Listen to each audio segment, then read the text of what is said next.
For years, Hometown felt like one of those rare shows that never really changed its heartbeat. The kind of series where you could tune in and instantly recognize the rhythm. A quiet small town, a worn-down house waiting for a second chance, and at the center of it all, Ben Napier, steady, grounded, and seemingly unshakable. But then something shifted. Not loudly. Not dramatically at first. Just quietly. And that quiet shift is exactly what started a wave of questions that fans couldn't ignore anymore.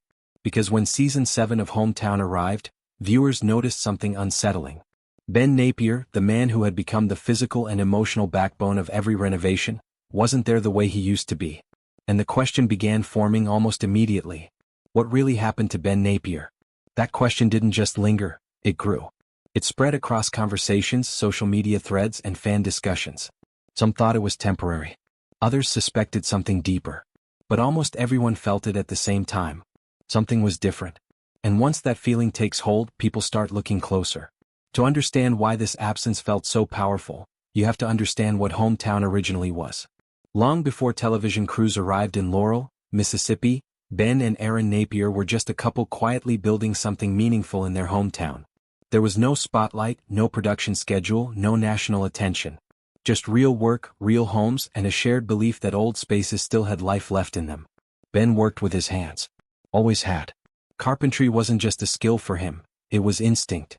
The kind of craftsmanship that doesn't come from shortcuts, but from patience, repetition, and a deep respect for materials that most people overlook. Erin, on the other hand, saw something different in those same spaces. Where Ben saw structure, she saw story. Where he saw beams and joints, she saw memory and emotion waiting to be brought back to life. Together, they created something that felt authentic in a way television rarely manages to capture. And when HGTV eventually discovered their work, it wasn't because they were trying to be famous. It was because what they were doing already felt real. When Hometown premiered, it didn't rely on exaggerated drama or manufactured conflict. Instead, it built its identity on transformation, watching something broken slowly become whole again. And at the center of that transformation was Ben. He wasn't just building homes. He was rebuilding structure, history, and trust, one beam at a time. Every cut of wood, every restored wall, every salvaged detail carried his presence. Viewers didn't just watch renovations happen. They watched him make them happen. That's what made the connection so strong. And that's exactly why his absence in Season 7 felt so noticeable. At first, it was subtle enough to dismiss. A shorter scene here. A missing moment there. A project where Ben's hands weren't quite as present as before. But television audiences are observant in ways producers often underestimate. When someone becomes the visual and emotional anchor of a show, even a slight change feels like a disruption in rhythm. And Hometown had built its rhythm around Ben's physical presence. He was the one lifting reclaimed beams, explaining structural challenges, solving unexpected problems mid-renovation. His role wasn't decorative, it was foundational. So when that foundation started to feel less visible, viewers noticed. And they started talking. At first, the explanations didn't exist. No official statement, no clear acknowledgement of change. Just episodes that felt slightly different in pacing, tone, and structure. Then speculation began filling the silence. Was it creative direction? Was Ben stepping back? Was something happening behind the scenes that hadn't been shared? The uncertainty only grew because there was no clear answer. And in the absence of answers, imagination takes over. But the truth, when it began to surface, wasn't rooted in drama or conflict. It was physical. Real, human, and far less sensational than rumors suggested. Ben Napier had been dealing with a serious shoulder injury, a torn rotator cuff. For someone whose entire work revolves around lifting, carrying, building, and physically shaping materials, this wasn't a minor setback. It was a turning point. A rotator cuff injury isn't just about pain. It's about limitation. About realizing that movements once done without thought now require caution. About understanding that recovery isn't quick, and ignoring it only makes things worse. And in Ben's case, the work didn't stop just because his body was struggling. For years, he had been pushing through physically demanding projects at a pace that left little room for rest. Renovation after renovation, season after season, each project requiring precision, strength, and endurance. On screen, viewers saw the finished result. Off-screen, the reality was far more physically intense. Eventually, the strain caught up. Not in a dramatic collapse, but in the slow, unavoidable way the body signals when it can no longer keep up with demand. Pain became persistent. Movement became restricted. Tasks that once felt routine began requiring effort and adjustment. And still, like many craftsmen, he continued working through it longer than he should have. Until he couldn't. The diagnosis changed everything.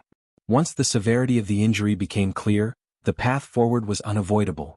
Surgery followed by a long and disciplined recovery process. For someone whose identity is deeply tied to hands-on creation, the idea of stepping back from physical work wasn't just inconvenient, it was disorienting. Because what do you do when the thing you've built your life around suddenly becomes physically restricted? Recovery from a rotator cuff repair isn't quick or simple. It demands stillness in a life built on movement. It requires patience from someone used to immediate problem solving. It forces a complete shift in daily rhythm. And that shift didn't just affect Ben personally, it changed how Hometown had to function. For the first time, production had to adapt around limitation rather than capability. As Season 7 progressed, those adaptations became visible on screen. Ben was still there, but differently. Instead of being physically embedded in every stage of construction, his presence became more observational, more supervisory. He guided, instructed, reviewed, but often stepped back from direct labor. Aaron's role naturally expanded in response. What had always been a partnership began to subtly adjust its balance, not because one side diminished, but because circumstances required flexibility. Construction teams took on more hands-on execution. Design discussions became more prominent in screen time. And the editing itself shifted focus, emphasizing storytelling over physical process. But for viewers who had followed the show for years, the change was impossible to ignore. It wasn't that Ben disappeared completely. It was that the version of him they were used to seeing, the physically present builder shaping every detail in real time, was no longer consistently visible. And that absence created space for concern. As often happens in the modern viewing landscape, concern quickly turned into speculation. Some believed it was a permanent step back. Others assumed internal production changes. A few feared something more serious than what had been publicly shared. But what most people didn't realize was that behind the scenes, something very different was happening. Rehabilitation. Slow, structured, and demanding. Ben's recovery wasn't passive. It involved physical therapy, controlled movement, gradual strengthening, and strict limits on what his body was allowed to do at each stage. For someone used to building tangible results every day, this process tested patience in a completely different way. Progress wasn't measured in finished homes. It was measured in small milestones. Regained mobility, reduced pain, increased stability. Step by step, strength began to return. But not all at once. Not quickly.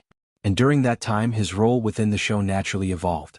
He was still part of the process, but no longer defined by physical execution alone. What makes this period particularly interesting is not just the injury itself, but what it revealed about the nature of the work behind Hometown. For viewers, renovation shows often feel like transformations happening in real time, almost effortlessly. But in reality, they are physically demanding, detail-heavy processes that require sustained effort over long periods. Lifting, cutting, restoring, adjusting, each step carries weight both literally and figuratively. Ben's situation exposed a truth that is often invisible on screen. Even the most skilled craftsmanship has limits when pushed continuously without pause. And in that sense, his injury wasn't just a personal setback. It became a reminder of the human cost behind physical creation. As recovery continued, something else began to emerge. Adaptation. Instead of stepping away completely, Ben began re-engaging with his craft in a modified way. He focused on supervision, planning, and precision-based carpentry that didn't strain his healing shoulder. His workshop became a space of controlled rebuilding, not just of projects but of ability. Tools and methods were adjusted. Tasks were reassigned when necessary. The workflow evolved to match physical reality rather than resist it. And slowly, the presence that viewers had missed began to return, not as it was before but in a new form. Not diminished. Adjusted. By the time later episodes reflected these changes more clearly, the narrative had shifted again. What began as concern had transformed into something more grounded, understanding. Viewers started recognizing that what they were witnessing wasn't disappearance, but adaptation. A real person navigating real physical limitation while continuing to do meaningful work. And that realization reframed everything. Because suddenly the story wasn't about absence. It was about resilience. At the same time, Hometown itself had evolved. The focus broadened beyond individual effort and began emphasizing collaboration more deeply. Aaron's design perspective, client stories, and community impact became more prominent, while construction evolved into a more distributed effort. Rather than weakening the show, this shift added a different kind of depth. It reflected something closer to reality, that meaningful work is rarely done alone.